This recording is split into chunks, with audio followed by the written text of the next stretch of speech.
El calentamiento global causado por el hombre ya no es solo una teoría sobre el clima, es uno de los principios morales y políticos de nuestra era. Sus defensores dicen que el debate ha terminado. Cualquier crítica, por muy rigurosamente científica que sea, es ilegítima. O peor aún, peligrosa.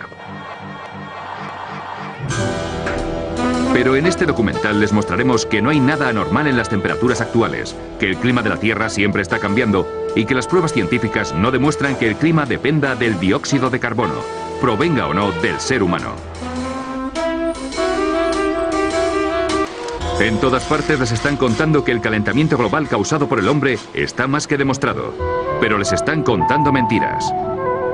Cuando dicen que no creemos en el calentamiento global, yo les respondo, no, yo creo en el calentamiento global, pero no creo que el CO2 que producimos lo esté causando. Si me hubieran preguntado hace unos años, les diría que es por el CO2. ¿Por qué? Porque al igual que todo el mundo, yo escucho lo que dicen los medios. Y aún así, un grupo de climatólogos veteranos dicen ahora que esa teoría no tiene sentido.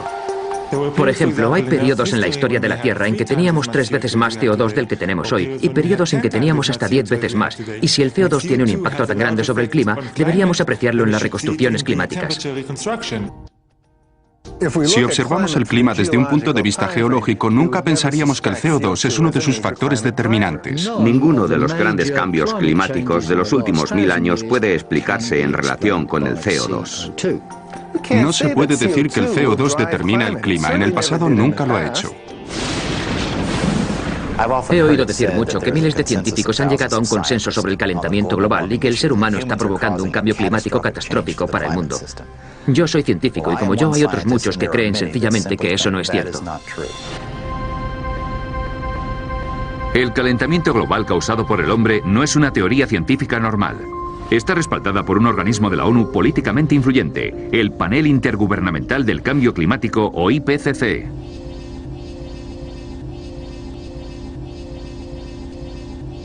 El IPCC, como cualquier organismo de la ONU, es político. Sus conclusiones finales están determinadas por la política. Se dice que el IPCC está formado por los 1.500 o los 2.500 científicos más importantes del mundo. Pero cuando miras sus biografías, ves que eso no es verdad. Un buen número de ellos no son científicos. Y para llegar a los 2.500 han tenido que empezar a coger críticos y gente del gobierno. Cualquiera que tenga relación con el tema. Y no se les pide su aprobación. Muchos de ellos no están de acuerdo. Aquellos especialistas que no están de acuerdo con las conclusiones y dimiten, y yo conozco a unos cuantos, simplemente figuran en la lista de colaboradores y se vuelven parte de estos 2.500 científicos de élite. Esta es la historia de cómo una teoría sobre el clima se ha transformado en una ideología política. Ni siquiera me gusta llamarlo movimiento ecologista porque en realidad es un movimiento político activista y se ha vuelto enormemente influyente en todo el mundo. Esta es la historia de cómo se ha distorsionado toda un área de la ciencia. Los climatólogos necesitan que haya un problema para conseguir subvenciones. Tenemos mucho interés en crear pánico porque así conseguimos que se destine dinero a la climatología. Hoy día, decenas de miles de trabajos dependen del cambio climático. Es un gran negocio. No soy el primero ni el último que dice que todo este negocio del calentamiento global es como una religión, y los que no están de acuerdo son tachados de herejes. Yo soy un hereje. Los productores de este documental son unos herejes.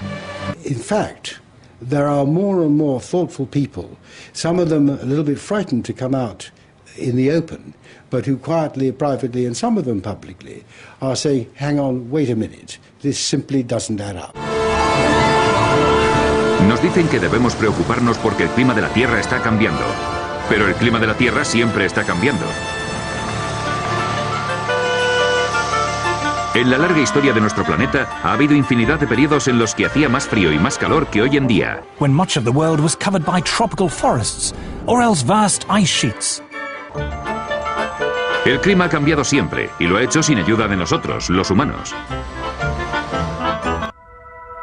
Si nos remontamos más allá del periodo cálido medieval, encontramos otras épocas de calor, incluida una muy larga durante la Edad de Piedra que los geólogos conocen como Holoceno máximo, cuando las temperaturas fueron notablemente más altas que hoy en día durante más de 3 milenios. If we go back 8,000 years in the Holocene period, our current interglacial, it was much warmer than it is today. Now the polar bears obviously survived that period. They're with us today. They are very adaptable, and these warm periods in the past, what we call hypsithermals, pose no problem for them. Las variaciones climáticas en el pasado fueron claramente naturales. Así que, ¿por qué creemos que ahora es diferente? In the current alarm about global warming, the culprit is industrial society. Thanks to modern industry, luxuries once enjoyed exclusively by the rich are now available in abundance to ordinary people. Según la teoría del calentamiento global causado por el hombre, el dióxido de carbono que produce la industria ha provocado un aumento de las temperaturas. Pero, ¿qué pruebas tenemos de que sea cierto? Cualquiera que vaya diciendo que el dióxido de carbono es el principal responsable del calentamiento del siglo XX no ha visto siquiera los datos numéricos. A principios del siglo XX, buena parte del mundo seguía siendo preindustrial. No mucha gente tenía electricidad, y coche aún menos. La industria era bastante primitiva, restringida a unos cuantos países y ahogada por la depresión económica. Pero después de la Segunda Guerra Mundial, las cosas cambiaron. Productos como las neveras, las lavadoras, las televisiones y los coches empezaron a fabricarse en masa para el mercado internacional. Los historiadores llaman a esta explosión global de la actividad industrial el boom económico de la posguerra. ¿Qué relación tiene esto con la temperatura? En los últimos 150 años, la temperatura del planeta ha crecido más de medio grado Celsius. Pero lo extraño es que la mayor parte de ese aumento tuvo lugar en las primeras décadas del siglo XX, entre 1905 y 1940, cuando la producción industrial era relativamente pequeña. Después de 1940, el mundo se templó. Este es un registro de las temperaturas en el Ártico durante el siglo XX. Durante el boom económico de la posguerra, la temperatura cae en picado. Irónicamente, no vuelve a subir hasta la recesión económica mundial de los 70. La temperatura estuvo subiendo significativamente hasta 1940, cuando la producción humana de CO2 era relativamente baja. Pero después, durante la posguerra, cuando las industrias y las economías de todo el mundo comenzaron a desarrollarse y la producción humana de CO2 se disparó, la temperatura global empezó a bajar. En otras palabras, los hechos no se corresponden con la teoría. ¿Por qué suponemos que el dióxido de carbono es el responsable de nuestro cambio climático?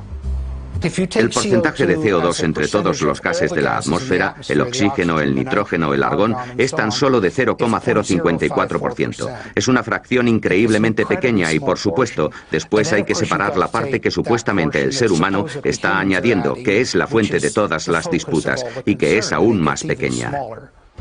La atmósfera está formada por una multitud de gases. Un pequeño porcentaje de estos gases se llaman gases invernadero, y de ese pequeño porcentaje, el 95% es vapor de agua. Es el gas invernadero más importante.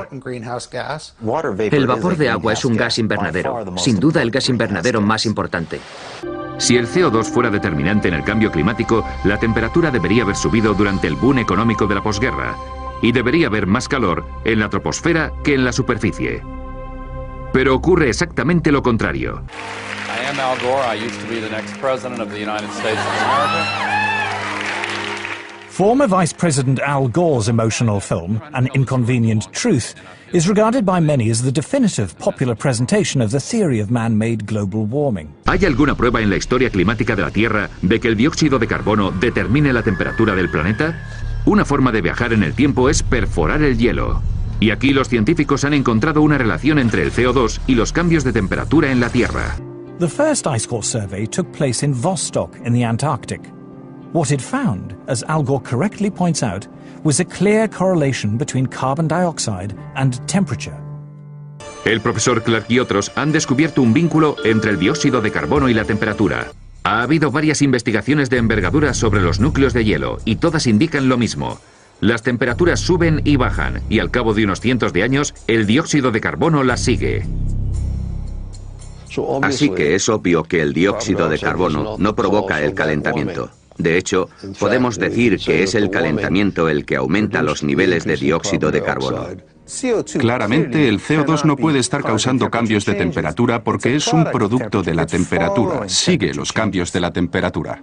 El registro de los núcleos de hielo llega hasta el corazón de este problema. Dicen que si el CO2 como gas invernadero aumenta en la atmósfera, la temperatura subirá, pero los registros del hielo indican exactamente lo contrario. Así que está demostrado que el supuesto fundamental, el supuesto más importante de toda la teoría del calentamiento global causado por el hombre, es falso. Humans produce a small fraction in the single digits percentage-wise of the CO2 that is produced in the atmosphere. Volcanoes produce more CO2 each year than all the factories and cars and planes and other sources of man-made carbon dioxide put together. More still comes from animals and bacteria, which produce about 150 gigatons of CO2 each year compared to a mere 6.5 gigatons from humans. An even larger source of CO2 is dying vegetation, from falling leaves, for example, in the autumn. But the biggest source of CO2 by far is the oceans. There is no evidence at all from Earth's long climate history that carbon dioxide has ever determined global temperatures. But if CO2 doesn't drive Earth's climate, what does? A finales de los 80, el físico polar Piers Corbin decidió probar un método revolucionario para predecir el tiempo. A pesar de todos los recursos del Instituto Oficial de Meteorología, la nueva técnica de Corbin daba lugar sistemáticamente a resultados más precisos. Fue alabado por la prensa internacional como el superhombre del tiempo, y el secreto de su éxito estaba en el Sol. Nuestra técnica solar para predecir el tiempo tiene su origen en el estudio de las manchas solares y en nuestro afán por saber cuándo aparecerían. Fue entonces cuando me di cuenta de que era mucho más interesante usar el Sol para predecir el tiempo. En 1991, científicos veteranos del Instituto Danés de Meteorología decidieron juntar los registros de las manchas solares durante el siglo XX y compararlos con los registros de las temperaturas. Lo que descubrieron fue una correlación increíblemente directa entre lo que ocurría en el Sol y los cambios de temperatura en la Tierra. La actividad solar creció bruscamente hasta 1940. De ahí fue disminuyendo hasta los 70 y después volvió a crecer otra vez.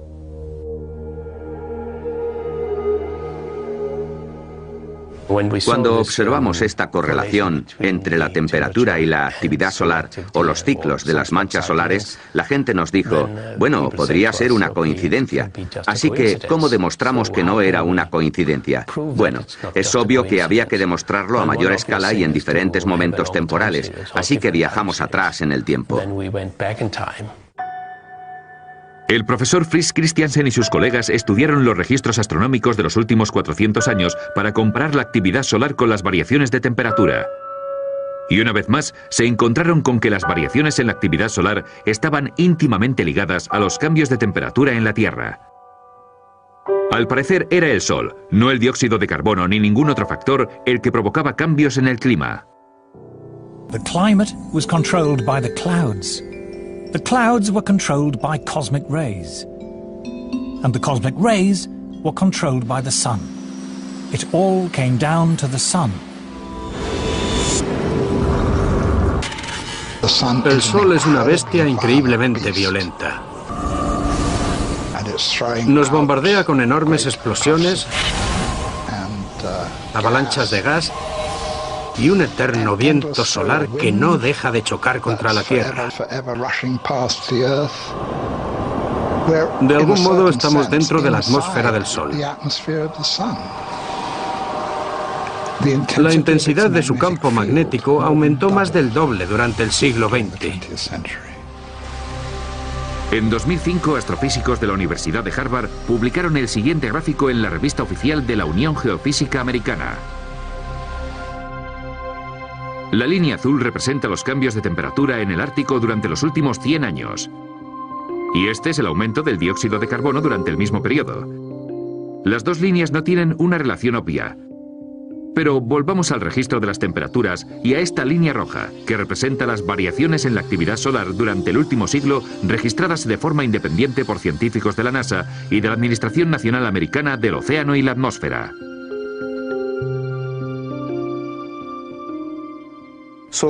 La actividad solar de los últimos 100 años, de los últimos cientos de años, está estrechamente relacionada con el hielo del mar y las temperaturas en el Ártico.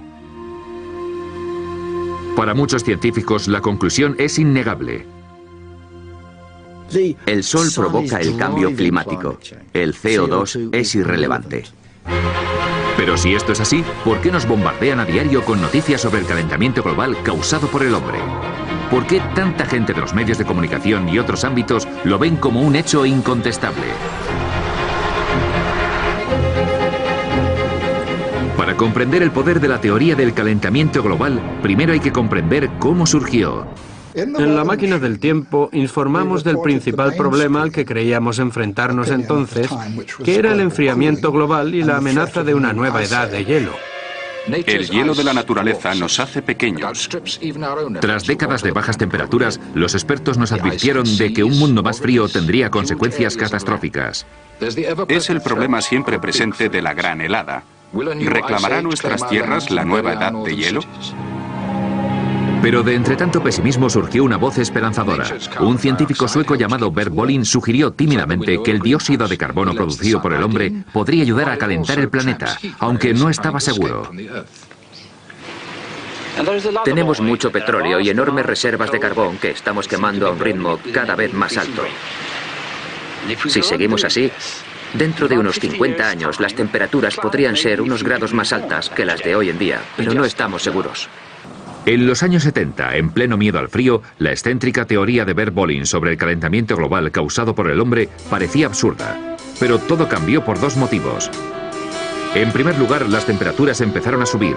Y en segundo lugar, los mineros ingleses se pusieron en huelga. Para la primera ministra Margaret Thatcher, la energía era un problema político. A principios de los 70, la crisis del petróleo había provocado una recesión mundial. En el Reino Unido, una devastadora huelga de mineros había causado varios apagones y la caída del gobierno conservador. La señora Thatcher decidió que a ella no le ocurriría lo mismo. La politización de este tema empezó con Margaret Thatcher. Recuerdo que cuando yo era secretario de Estado de Energía, mucho antes de que se hablara del cambio climático, ella ya estaba muy interesada en promover la energía nuclear. Como le preocupaba la seguridad de la energía y no confiaba ni en Oriente Medio ni en la Unión Nacional de Mineros, es decir, no confiaba ni en el petróleo ni en el carbón, pensaba que teníamos que potenciar la energía nuclear. Y cuando empezó a salir lo del cambio climático y el calentamiento global, pensó, vaya, esto es genial. Otro argumento a favor porque no emite dióxido de carbono. Otro argumento a favor de la energía nuclear. Y esto que ella decía se ha ido tergiversando desde entonces. Eso fue lo que les dijo a los científicos. Fue a la Royal Society y les dijo, aquí hay dinero para quien me demuestre esto, así que ellos cogieron y se lo demostraron. Inevitablemente, en cuanto los políticos toman partido por una causa y se identifican con ella, el dinero empieza a entrar. Así es como funciona esto. La investigación, el desarrollo y las instituciones empezaron a crecer inevitablemente cuando, digámoslo de esta manera, empezaron a estudiar el clima haciendo énfasis en la relación entre el dióxido de carbono y la temperatura. En 1988, por petición de la señora Thatcher, el Instituto Británico de Meteorología creó una unidad especial para los modelos climáticos que fue la base de un nuevo comité internacional, llamado Panel Intergubernamental del Cambio Climático, o IPCC. Su primera gran investigación predecía desastres climáticos como consecuencia del calentamiento global. Recuerdo que cuando fui a la conferencia de prensa me sorprendieron dos cosas. Primero, la simplicidad y la elocuencia con las que se transmitió el mensaje.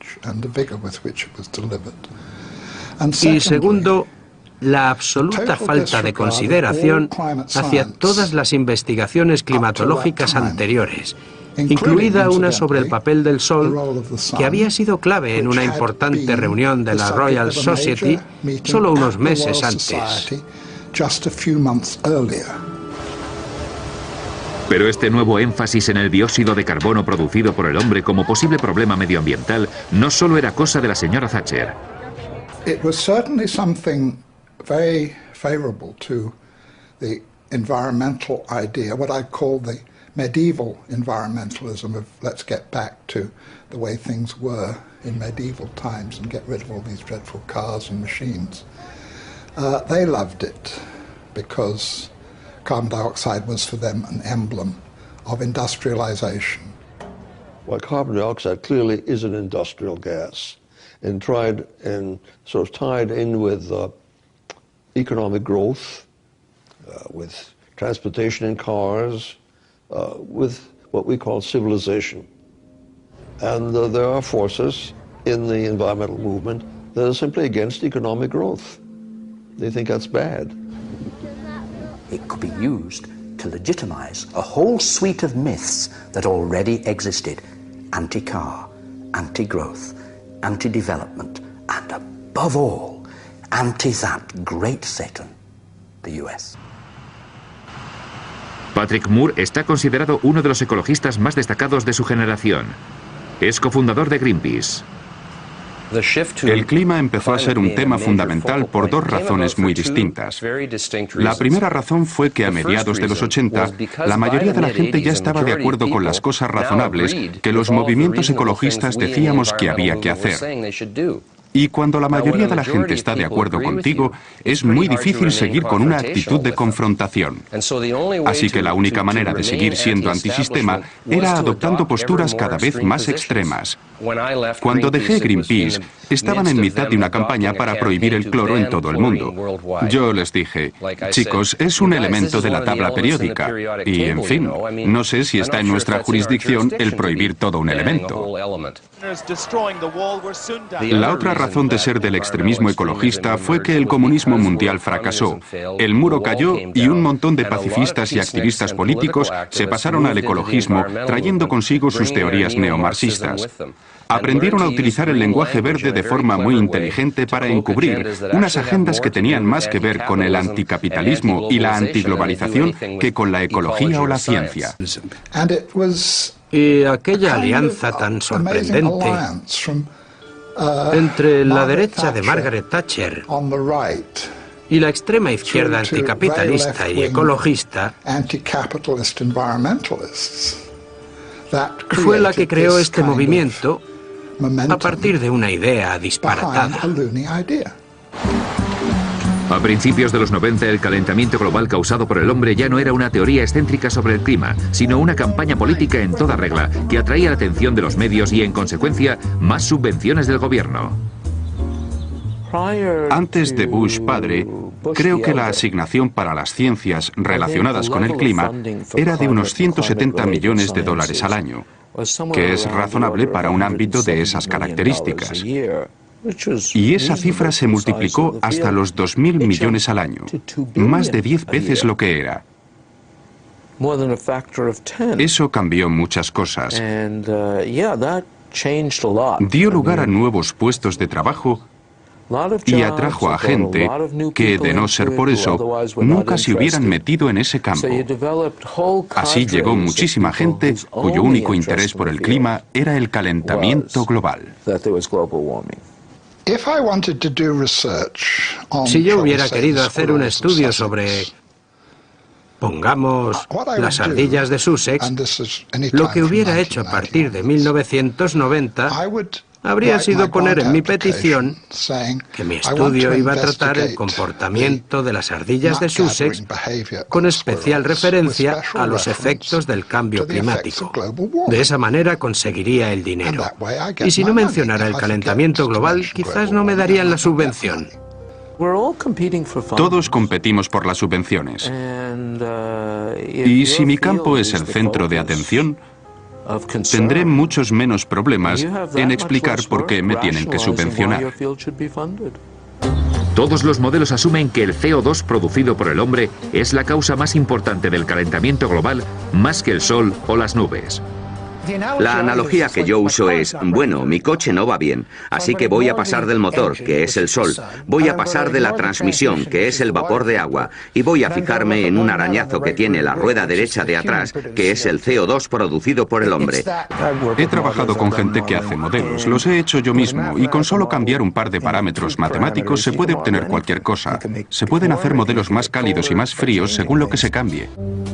I run a complicated model and I do something to it, like melt a lot of ice into the ocean, and nothing happens. It's not likely to get printed.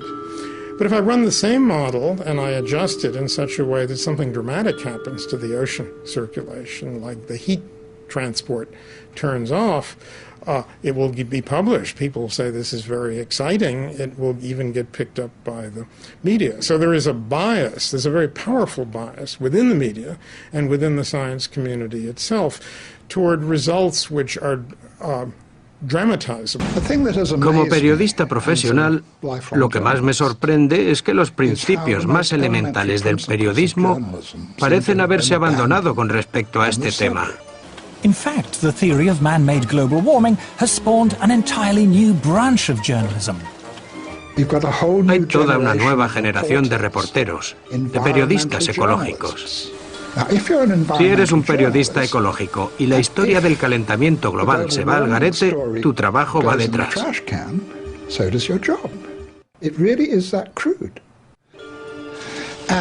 Las noticias tienen que ser cada vez más alarmantes, porque afortunadamente algunos editores están ya muy curtidos y dicen: oye, llevas ya 5 años diciendo lo mismo.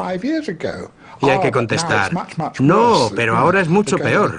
El nivel del mar va a subir 3 metros el próximo martes. Tienen que seguir creando más alarma y más alarma y más alarma. Hoy día es normal que la culpa de cada tormenta o de cada huracán la tenga el calentamiento global, pero ¿hay pruebas científicas de que esto es así? Todo es pura propaganda.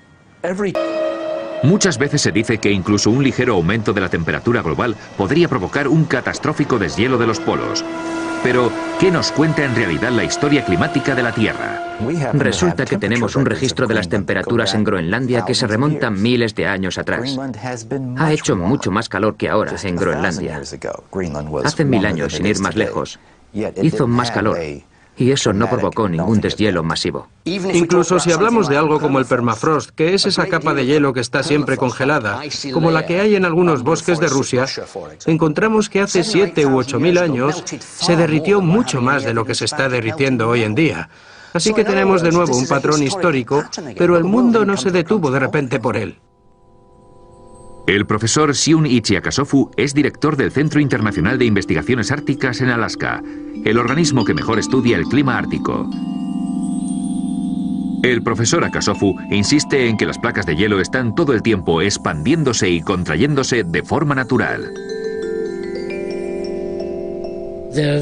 Hoy día sale a veces la noticia de que un pedazo de hielo se ha desprendido del continente antártico. Esto ha debido de ocurrir siempre, pero ahora tenemos satélites que detectan esos pedazos y por eso se convierten en noticias. Estos datos de los satélites meteorológicos de la NASA muestran las enormes contracciones y expansiones naturales del hielo de los polos durante los años 90. Cada vez que emiten un programa sobre el calentamiento global, veo trozos de hielo desprendiéndose de los glaciares. Pero en realidad, el hielo siempre está en movimiento. En las noticias suelen aparecer imágenes del hielo ártico desmoronándose. Lo que no dicen es que ese acontecimiento es tan normal como la caída de las hojas en otoño. Me preguntan que si he visto los pedazos de hielo desprendiéndose del glaciar. Sí, claro. Es la primavera. Ocurre todos los años. La prensa viene aquí para ver las consecuencias del desastre climático, pero yo les digo que no lo hay. people say, oh, I see the ocean doing this last year, that means that something changed in the atmosphere last year. And this is not necessarily true at all. In fact, it's actually quite unlikely, because it can take hundreds to thousands of years for the deep ocean to respond to forces and changes that are taking place at the surface. Los informes oficiales del panel intergubernamental del cambio climático suelen ser muy alarmantes, pero ¿son de confianza? Me espantó leer el segundo y el tercer informe porque contenían información errónea y no había ningún tipo de mención a la literatura científica,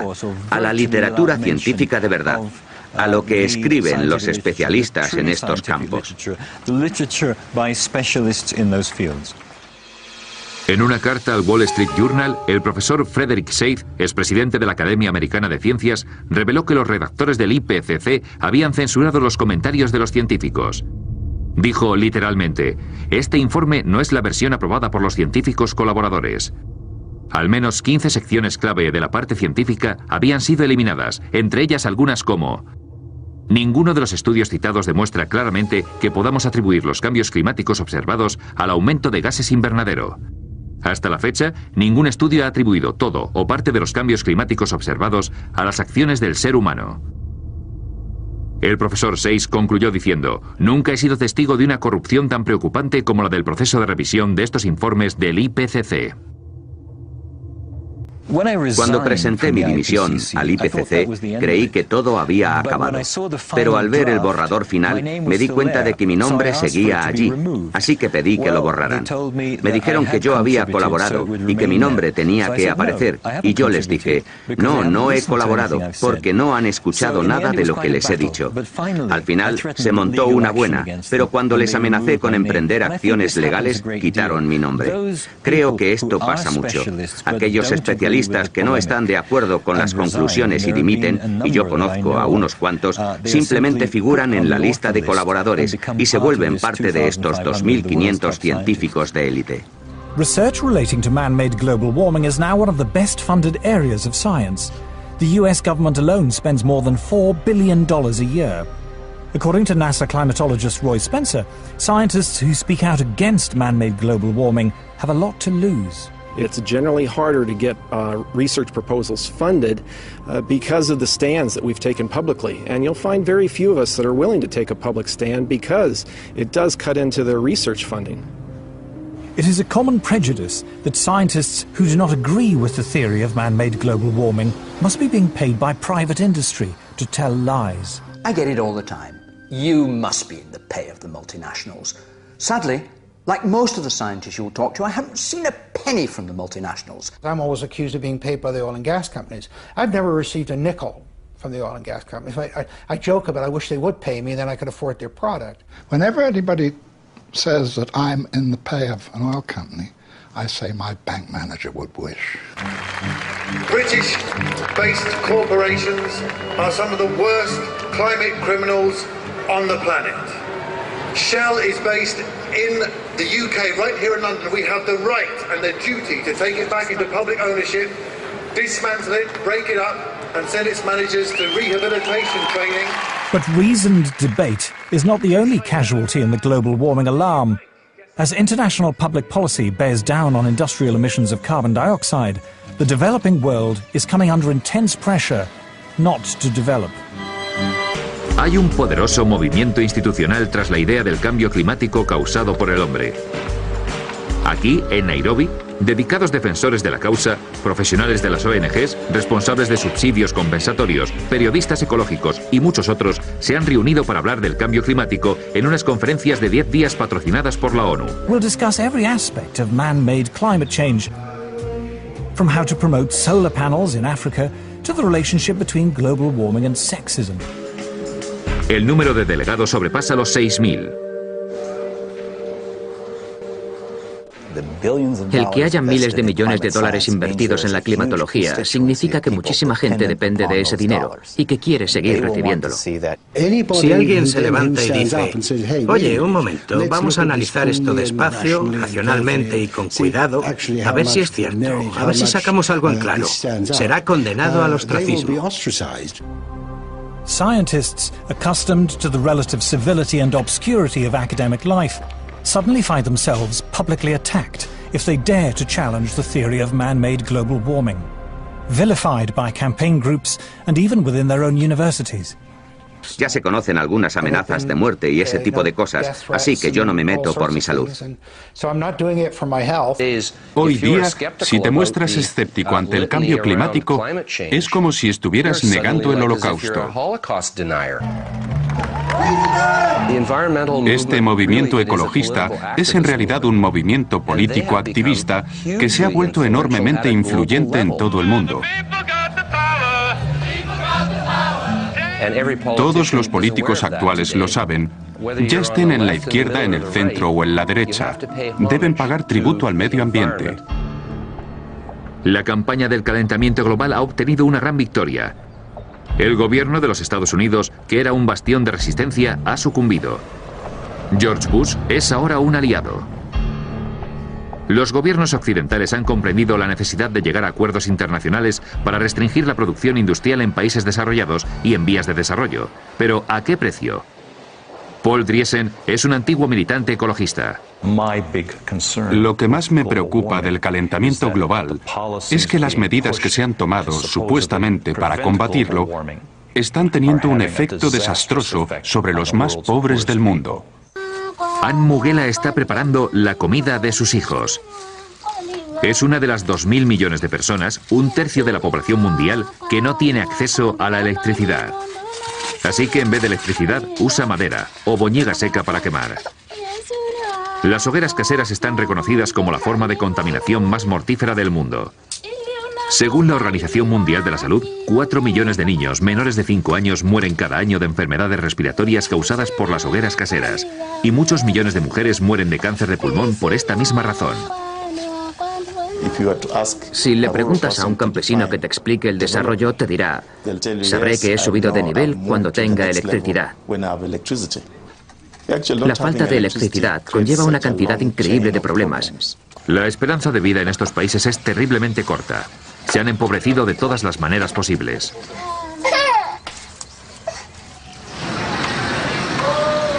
A pocos kilómetros, la ONU celebra las conferencias sobre el calentamiento global en su lujosa sede.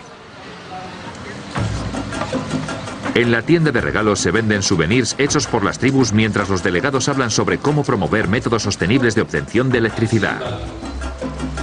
África tiene carbón y África tiene petróleo, pero los grupos ecologistas están en contra de estas fuentes baratas de energía. Dicen que África y el resto del mundo deberían utilizar la energía solar y la eólica. A short drive out of Nairobi, we find our first solar panel. The solar panels allow Dr. Samuel Mwangi to use either the lights or the refrigerator, but not both at the same time. If he does, the electricity shuts down. Wind and solar power are notoriously unreliable as a source of electricity and are at least 3 times more expensive than conventional forms of electrical generation. The question would be, how many people in Europe, how many people in the United States are already using that kind of energy? And how cheap is it? You see? Si ya es cara para los europeos y para los americanos, ¿cómo vamos a utilizarla los africanos? No tiene sentido. Los países ricos pueden permitirse experimentar con otras fuentes de energía, pero nosotros aún estamos en plena lucha por la supervivencia. Para el ex-ecologista Paul Driesen, la idea de que la gente más pobre del mundo deba utilizar las energías más caras y menos rentables es el aspecto moral más repugnante de la campaña contra el calentamiento global. Vamos a dejar algo perfectamente claro. Si le decimos al tercer mundo que solo puede utilizar la energía eólica y la solar, lo que realmente le estamos diciendo es que no puede tener electricidad. El desafío al que nos enfrentamos cuando hablamos con los ecologistas occidentales, que dicen que debemos utilizar paneles solares y energía eólica, es cómo podemos industrializar África. Los movimientos ecologistas han pasado a ser la forma más eficaz de evitar que los países del tercer mundo se desarrollen. Nos dicen, no toquéis vuestros recursos, no toquéis vuestro petróleo, no toquéis vuestro carbón. Es un suicidio. Creo que tengo derecho a llamarles inhumanos.